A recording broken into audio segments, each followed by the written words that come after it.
Oh, yeah. I tell you what, I am feeling that smooth jazz. Hey, what's up, everybody? This is Nothing Explained. I am Samson, your host.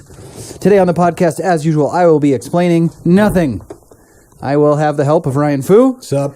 And actually, today, I think we might set the bar a new high bar for not explaining anything, given the fact that... Oh, my God. My phone. The phone will be ringing. Blame Quinn. Quinn Marchman. Quinn! No, it's my fault. That's all right. What are we not explaining, Samson? Well, today I went to Beer Fest last night, so I figured I'd just talk about beer. But given that you don't drink anymore, I think we're going to do a really good job of explaining nothing. Yeah. I'm the perfect guest to not explain anything about beer. So this is Nothing Explained. Over the course of the next hour, I will explain absolutely nothing. And as a consequence of that, nothing I say has any real consequence or value. I don't give legal advice, medical advice, or... What's the other one I'm missing? I don't know. Spiritual advice? You do give spiritual advice. No, well, give your opinion. Said, you don't give medical, what is legally defined as advice. Yeah, medical, legal, or... well, there's another big one. That's weird. That's okay. But anyway, advice is a legal term, and by giving advice, you are subjecting yourself to potential lawsuits. Don't do that. If you give bad advice and someone goes out and does it, it's your fault. Screw up. Yeah, it is your fault. So it is. I make recommendations, and you can believe me or not. In fact, it's probably a good idea not to. Believe only yourself. Believe in only yourself. Believe nothing. Nothing. Explain nothing. Believe nothing. That is my whole creed. All right, so I wanted to touch on the Vegas thing a little bit because you did a live feed this week. Oh, that did happen. And I thought that was really good. I'm glad that you did that. And it was also very interesting to see that you definitely were kind of inundated with people who were very concerned about the situation. And not like, I'm concerned that people are shooting up the place, but I'm concerned that what's going on out there isn't what we're being told is going on out there. A lot of people. I mean, I'm talking like 20 people on my news feed, 20 separate people who wouldn't normally share conspiracy stuff. We're like, this is totally a scam. Don't believe anything they're telling you. Yeah, and I got a bit of the same thing. A Facebook person was like, hey, you're like deep in the conspiracy stuff, right? Like, what do you think? Right. And I heard someone talking around the office. It said, I walked past an office and the guy's like, I don't know, man. This just doesn't really seem to add up to me. And I was like, whoa, all right. Interesting. But I will say on that note, it is looking pretty funny.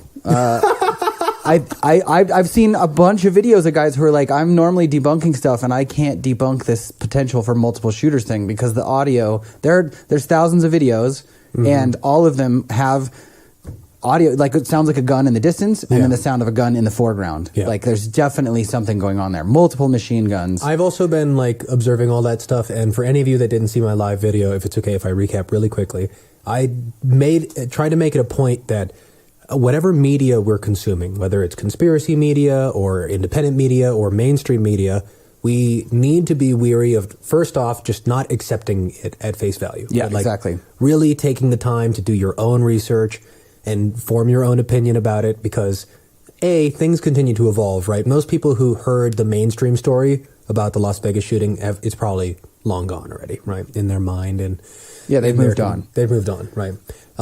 But similarly, there are now, I think, still a lot of people who saw little conspiracy clips about stuff or like certain images that were shared, and they've probably moved on too. So some of the most interesting and to me the most vital parts of conspiracy networks around the internet is that they continue to do the digging, right? They continue to do the critical research. Got to kill that fly. That fly needs to die. Oh, you got it. It's still alive, though. Yeah, I didn't kill it. I can't kill flies with my breath. Not yet, anyway. I don't know what's real, and none of us really do. But being critical and continuing to look at the story is always a really important thing, I think. Yeah, now that's I wanted to touch on that because that is like the central theme. I get caught up easily in like what is maybe or isn't going on, but I did want, more importantly, to like say that like, a big part of Nothing Explained in the podcast is this: don't believe anything, really. Right. I mean, like you can't. If you weren't there and you didn't see it yourself and you didn't do anything, don't get too caught up. And it is important that you express interest in these subjects and that the public moves forward in discovering what the truth is. Right.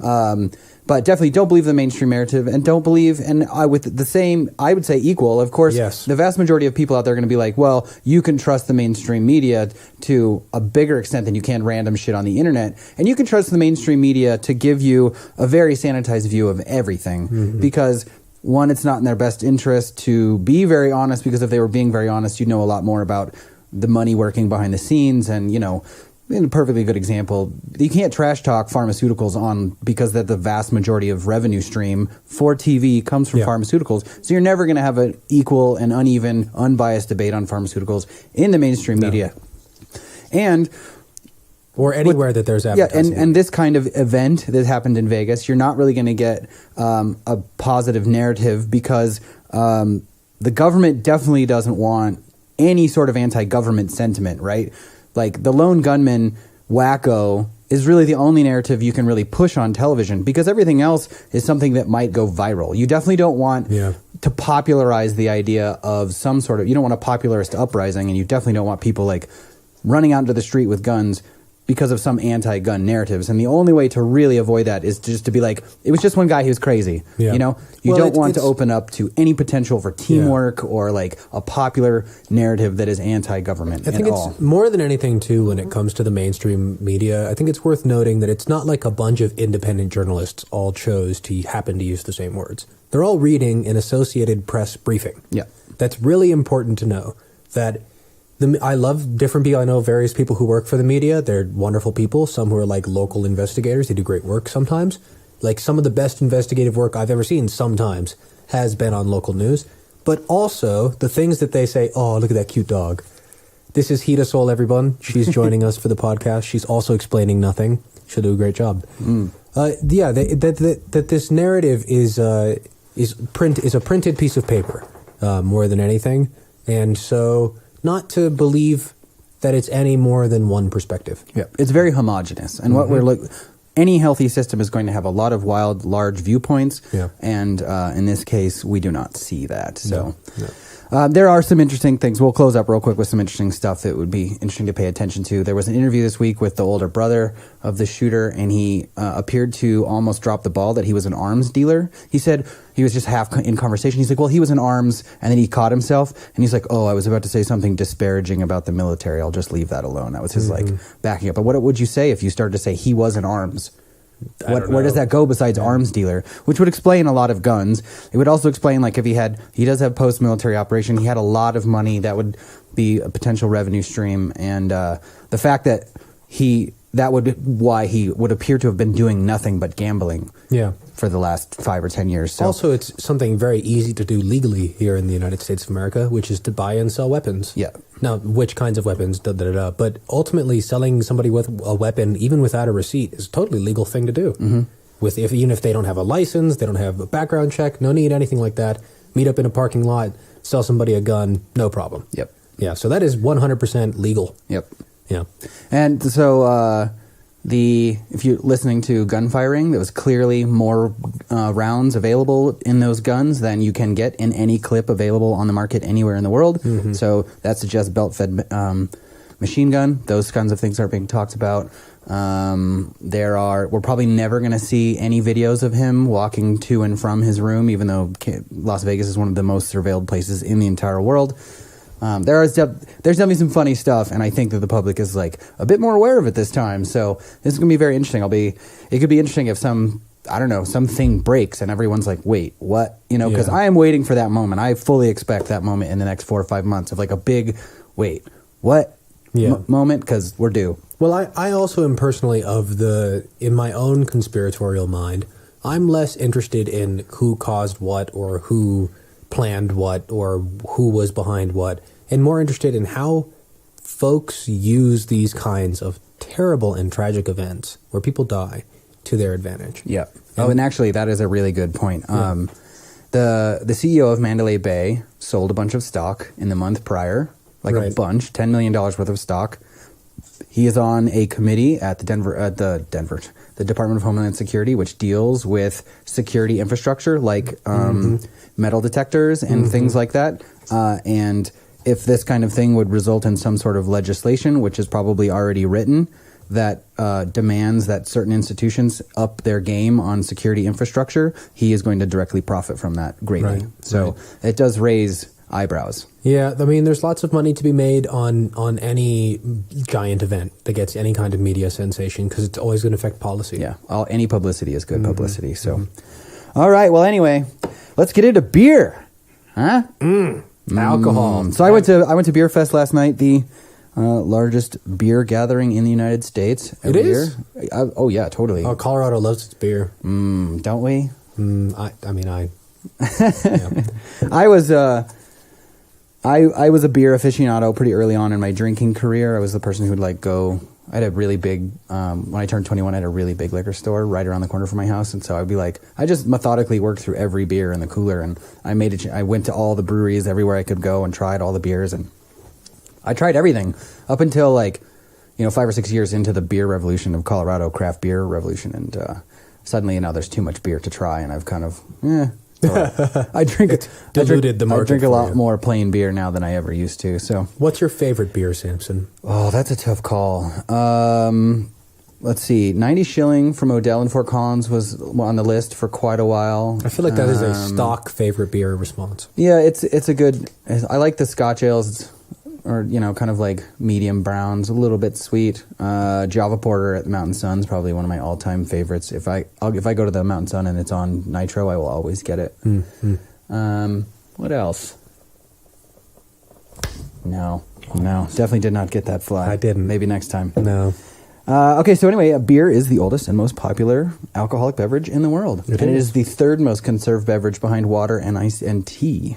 Wow. So, yeah, pretty... Wait, tea? There's more tea consumed than beer? Mm-hmm. Wow. Good. Probably not in the United States. Oh, okay. That's the Asian statistic coming in. Probably. But beer itself is a fermented tea. Yeah. And the tea is made from cereal grains, which have been malted. And so your cereal grains would be like wheat, barley, and barley's the big one, corn, rice.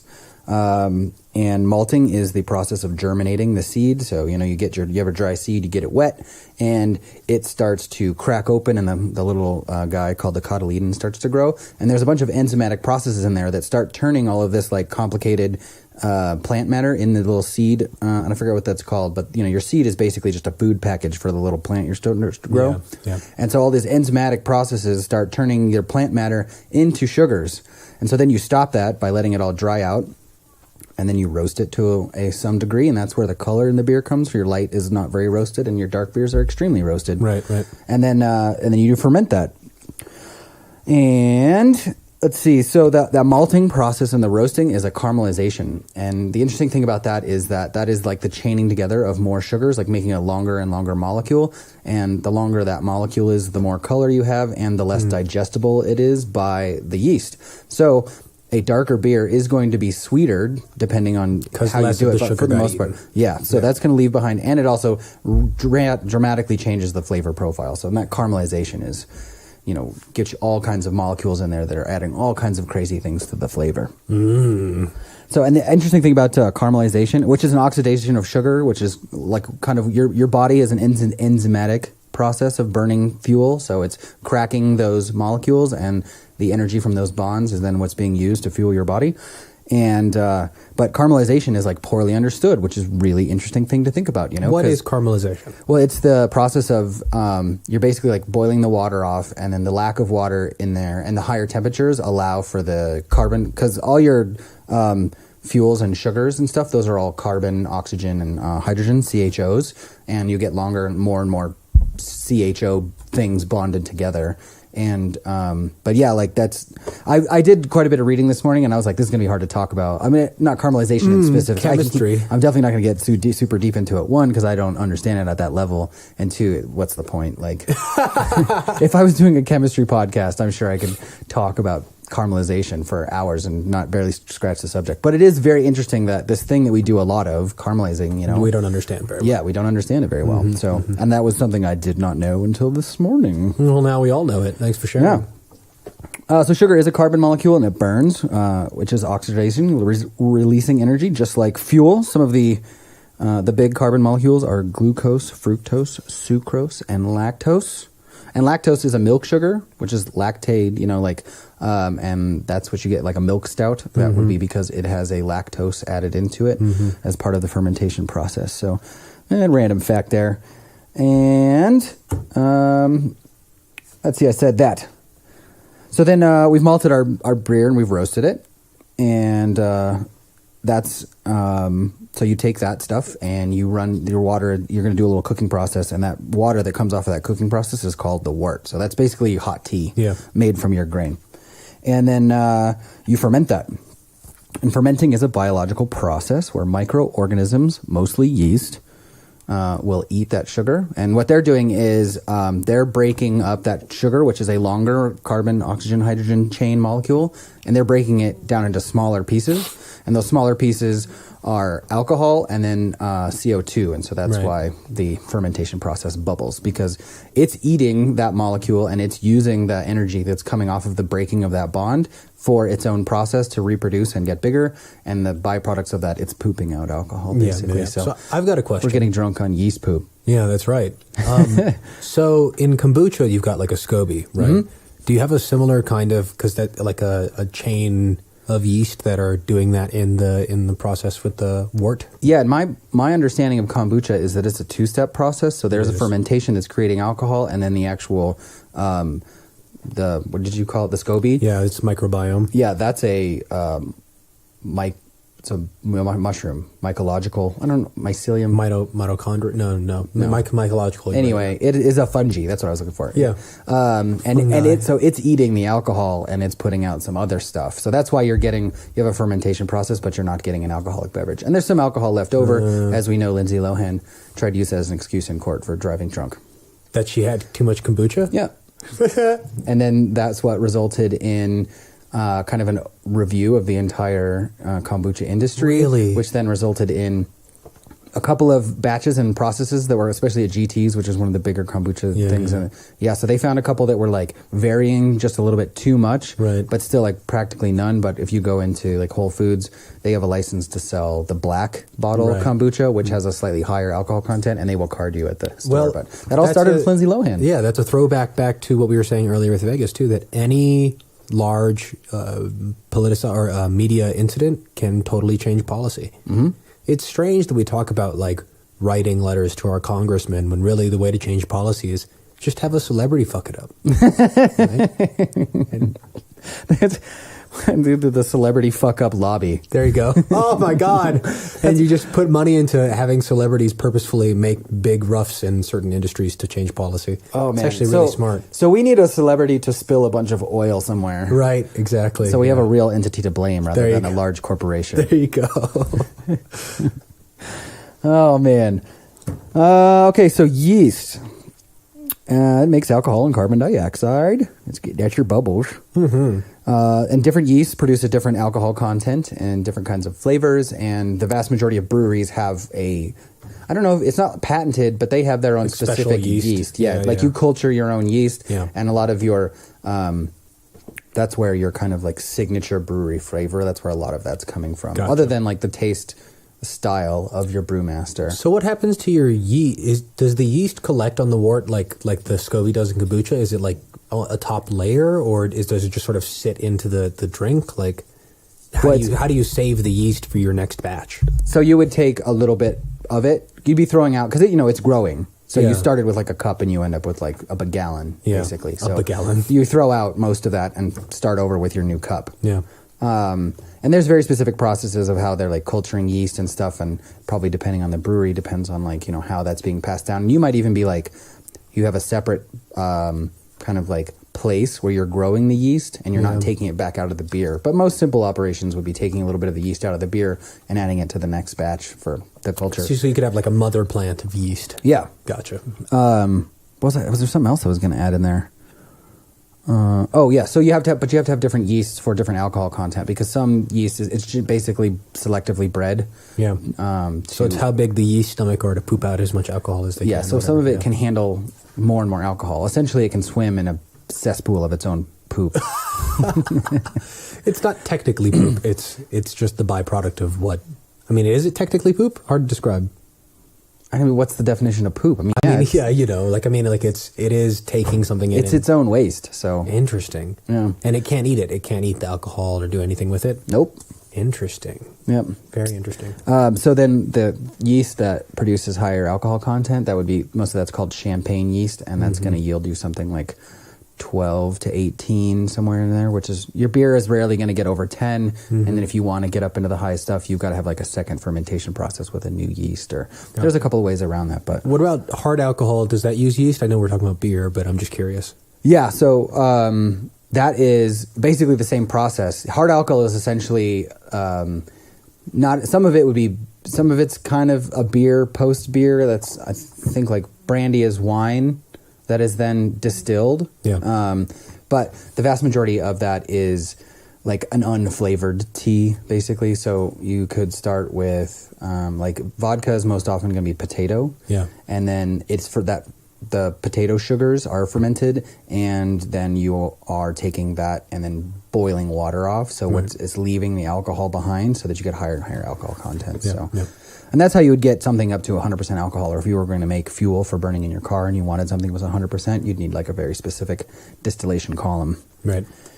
So one of the interesting things about beer is that there's this class of beers called sour beers. And a sour beer would basically be a beer that you ruined because new processes, new abilities, the scientific advancements of the human race, the big one being stainless steel, cooking pots and stuff that you can then sanitize to a very reliable degree. And that's going to kill off anything in the batch that you don't want there is all going to die. And then you add the yeast. So the only thing that's alive in there is the yeast. And the yeast can take over the culture, and any sort of bacteria, anything from the air that got in there doesn't have time to have any sort of real effect on the batch by the time the yeast is already done with it. So, but a sour beer is the opposite of that, where you're letting native bacteria and stuff in the area eat and grow and stuff, and it creates this like very sour taste to the beer. And that would have been very normal back in the day before we had all this ability to sanitize and sterilize our equipment. So pretty much every beer back in the day would be a sour beer. Yeah. So the sanitizing though it's not for health reasons. No. It's just for taste. Yeah, because the alcohol makes it sanitary. Anything. Yeah, that's what I was going to say. And I don't know to what percentage something becomes sterile with alcohol, but yeah, there's no real danger in what's in your batch as long as there's a decent amount of alcohol. Yeah, it kills most of them. It kills like dysentery and like the scary stuff. Oh yeah, completely. Yeah. But yeah, so that what was once like a normal product of beer has now been taken out of the beer in order to have a very pure kind of beer. And now it's its own market. Yeah, and now the old style, what was beer normal, is now a specialty recipe, basically inside of the world of beer. Yeah. Oh yeah, so Ewan asked about where the yeast is and what the yeast is. So this takes us into ales versus lagers. Okay. So an ale would have been basically the original beer because no refrigeration was really involved, because there wasn't any refrigeration back in the day. And now the new school is the lager. And like ales have come back in American brewing because it's a little bit easier of a process and it takes a lot less time. So, but now with refrigeration and stuff, that's what brought in the lagers. And so in a lager, it's cold and the yeast sinks to the bottom.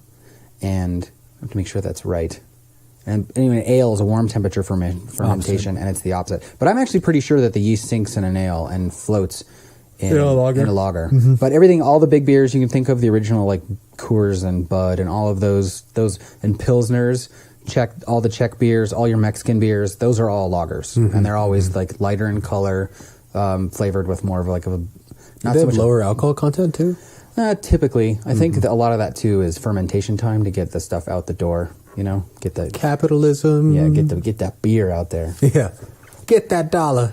Yeah. So, and if you go to a brew store and stuff, you can pick which kind of you want. And there's like a school of beer that is like using the opposite yeast. So you can lager a ale yeast, or you can ale a lager yeast. Gotcha. Anything you can possibly imagine, basically happens.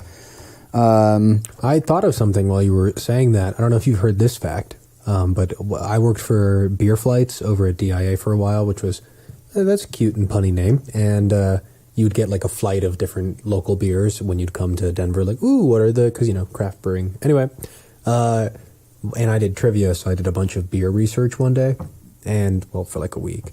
And one of the cool things that I found out about, I don't know if you know this is a fact when we were talking about the sanitization of beer, that it's argued that human beings didn't have civilization until we had beer. And no one even knew that. Because large human civilizations would start on rivers, right? Of course, because like the number one thing you need to be close to for many people to live in a small area is water, right? But as soon as there were mass quantities of people drinking water and probably using it for other means, it became sanitation issue. Like you get like dysentery and cholera and all the other kinds of waterborne bacteria that easily kill giant swaths, right? And that's what they think killed most of the civilizations that came together. But with the advent of beer becoming very popular, they think that a lot of people who didn't die of that were because they consumed beer so much that it killed the alcohol and various fermentation killed a lot of the dangerous bacteria and whatnot. And also, it was common to heat up the water to make stuff for beer. So it would also a little bit of killing there. Yeah, that makes sense. And I wonder about the age of beer is assumed to be, what was that, 9,000 BC? I wrote that down over here somewhere. Yeah. Well, whenever it was, it's argued that beer might have saved human civilization and advanced us to where we are now. And I wonder if it was really beer, but that is totally, I think, a safe assumption with Could have been anything that mead, was wine, fermented. beer. Yeah, and even grog. like fermented food, they probably would have realized, like, wow, this stuff never goes bad. Oh, yeah, and fermenting and, what's the other one? Pickling. Fermenting and pickling are the two major ways to keep food very healthy. It's actually quite a bit healthier for you after fermentation and after pickling. But before refrigeration, that is how you kept food without that and salting were the two ways. Yeah, curing. Yeah. Totally. Yeah, so I have... civilization. 9,500 BC is the current, estimated, basically like anthropological. the first accepted date of beer. Interesting. Yeah. I wonder who fermented stuff and first realized that it wouldn't kill you if you consumed it. You know, because like if you had never heard of fermentation and you drank beer, you're like, oh my, I probably shouldn't put this in my body. It's like, whoa, I feel a certain way now. Like, oh, this is poison. What's happening? I will call it drunk. Right. But who did that? And especially with food, and then found out like, no, this is actually great. The assumption is some sort of bee colony in a log, and then it rained. And yeast in the air got in there and fermented it, and someone came along. Honey wine kind? Yeah.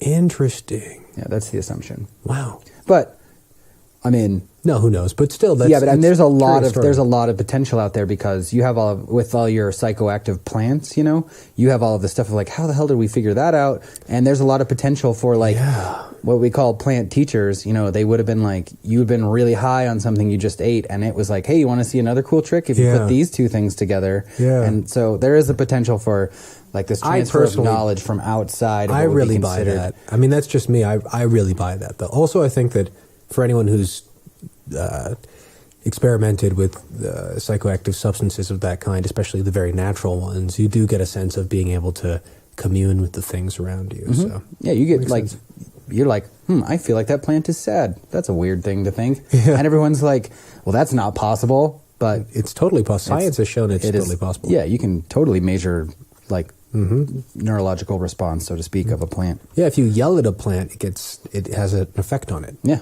a measurable effect. That's crazy. Let's do a random fact.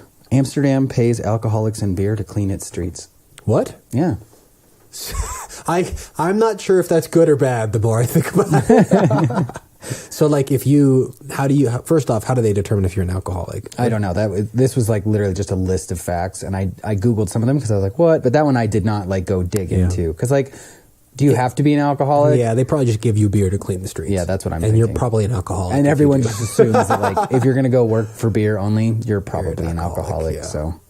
Or there's just that one guy who, like, just gets off on hanging out with really weird alcoholic people, so he's there, but not really for the beer. Right. Or he just gets it and gives it to people, encourages their vice. What did you do last night? Well, I cleaned streets for beer. Oh, you're an alcoholic? Why does everyone keep saying that? I don't even drink. No, but I gave the beer to alcoholics. The world record for chugging beer is held by Stephen Petrosino. Okay. 33 ounces in 1.3 seconds.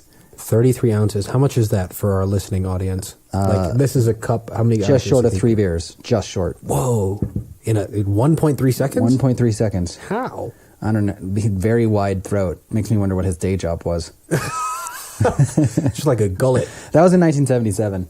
Oh, okay. Yeah. No one's broken it since then? Apparently not. Yeah, that's interesting. Because that was in a list too, and I was like, really? I feel like... But dude, that's impressive. 1.3 seconds for 3 beers? Yeah. 1.3 seconds is a little bit longer than you think it is, too.